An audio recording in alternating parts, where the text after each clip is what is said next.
ورحمتہ، ارشاد فرمایا کہ اگر تمہیں اللہ کا فضل اور اللہ کی رحمت نہ ملتی لَكُنْتُم مِّنَ الْخَاسِرِينَ، فرمایا کہ تم خسارہ پانے والوں میں ہو جاتے، تم خسارے میں چلے جاتے، نقصان میں چلے جاتے اگر تمہیں اللہ کا فضل اور اللہ کی رحمت نہ ملتی۔ تیسری آیت کے اندر اللہ پاک نے ارشاد فرمایا کہ لولا فضل اللہ علیکم ورحمتہ لاتبعتم الشیطان الا قلیلا، فرمایا کہ اگر تمہیں اللہ کا فضل اور اللہ کی رحمت نہ ملتی، فرمایا تم شیطان کے چنگل میں آ جاتے،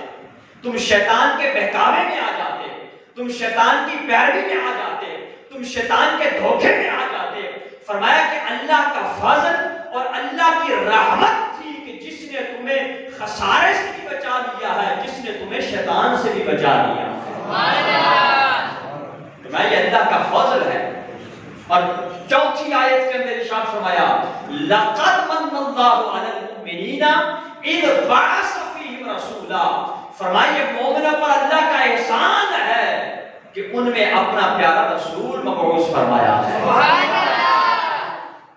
ان میں اپنا پیارا رسول مبعوث فرمایا۔ تو رب فرماتا ہے کہ اگر تم میں اپنا رسول مبعوث نہ کرتا، فرمایا تم خسارے کے اندر تھے،